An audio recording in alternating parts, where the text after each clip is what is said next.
terus mengalami perubahan tren. 5 tahun yang lalu, yang booming adalah diet keto dan juga diet plan. Tahun ini, giliran best diet dan juga Mediterranean diet yang sedang naik daun. Bahkan, carnivore diet sempat melonjak tajam secara global di awal tahun 2025. Dan di Indonesia sendiri baru naik justru di awal tahun 2026. Pertanyaannya adalah, dari semua tren yang viral itu, mana yang benar-benar sehat dan mana yang cuman ekstrim? Apa itu diet ekstrim? Diet ekstrim adalah pola makan yang sangat membatasi kalori, makronutrien, ataupun kelompok makanan tertentu secara drastis dengan tujuan yaitu menurunkan berat badan secepat mungkin tanpa memperdulikan keseimbangan gizi jangka panjang. Ciri-cirinya yaitu asupan kalori di bawah 800 kilokalori per hari terus-menerus, menghilangkan total satu kelompok makanan seperti karbohidrat ataupun lemak, mengendalikan suplemen sebagai pengganti makanan penuh, dan mengikuti aturan ketat tanpa fleksibilitas, serta biasanya berasal dari tren media sosial bukan dari rekomendasi ahli.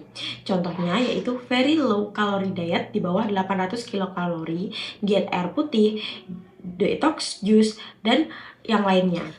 Ada 5 faktor utama kenapa seseorang melakukan diet ekstrim. Yang pertama yaitu tekanan sosial dan budaya. Yang kedua, ketidaktahuan dan misinformasi. Yang ketiga yaitu faktor psikologis dan emosional, serta tujuan yang tidak realistis, dan pengaruh di era digital. Penelitian bahkan menunjukkan makin lama seseorang menghabiskan waktu di Instagram ataupun Snapchat, dan makin sering mereka menggunakan filter untuk mengedit selfie, makin tinggi pula skor kecemasan mereka terhadap bentuk tubuh mereka sendiri. Dampak kekurangan gizi ke tubuh yang diakibatkan oleh diet ekstrim sama dengan asupan yang tidak seimbang. Pembatasan kalori yang sangat rendah membuat kekurangan gizi harian. Menghilangkan kelompok makanan tertentu membuat hilangnya sumber nutrisi esensial. Dan ketergantungan pada suplemen membuat kita tidak ada variasi makanan. Contohnya adalah non-carbo diet, membuat seseorang kekurangan serat, vitamin B, dan juga energi. Jus detox membuat seseorang kekurangan protein dan juga lemak esensial. VLCD membuat seseorang kekurangan hampir semua zat gizi mikro dan juga makro. Secara fisiologis, kekurangan protein membuat seseorang kehilangan massa otot dan juga imun melemah. Kekurangan zat besi membuat anemia, kekurangan kalsium dan vitamin D menyebabkan risiko osteoporosis, serta kekurangan serat membuat seseorang sembelit. Dan juga gangguan elektrolit membuat seseorang mengalami masalah jantung dan juga otot.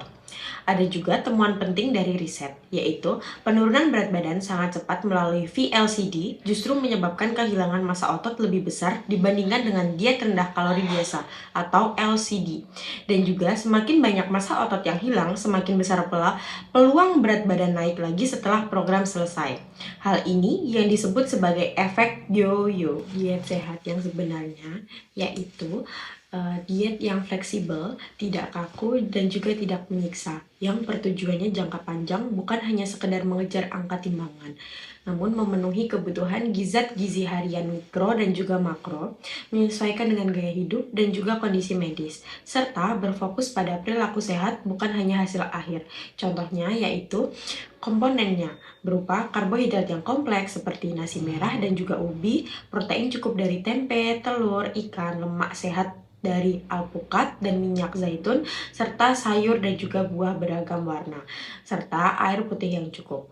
Target penurunan berat badan yang realistis adalah 0,5 sampai dengan 1 kilo per minggu dengan berfokus pada penurunan lemak bukan sekedar angka di timbangan, dan diukur juga dari energi yang lebih stabil, tidur yang lebih baik, dan juga pencernaan yang lancar. Selanjutnya adalah bagaimana caranya membedakan healthy trend versus healthy life. Healthy trend sendiri yaitu cenderung cepat viral tetapi efeknya sementara. Sumber informasinya dari media sosial atau pengalaman pribadi tanpa adanya bukti ilmiah yang kuat. Tujuannya ya jelas, hasilnya yang instan. Praktiknya mengikuti tips atau diet ekstrim yang tidak berkelanjutan. Dan juga dampaknya sering mengecewakan bahkan berdampak negatif ke kesehatan. Healthy life adalah sebaliknya. Dia berdasarkan dengan ilmu, konsisten, dan juga berkelanjutan. Sumber informasinya jelas dari tenaga kesehatan, lembaga resmi, dan juga jurnal ilmiah. Tujuannya yaitu untuk meningkatkan kesehatan secara menyeluruh dalam jangka yang panjang.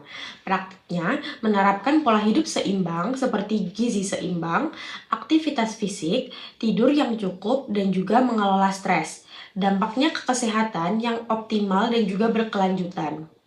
Untuk menyaring informasi kesehatan, bisa menggunakan framework STOP.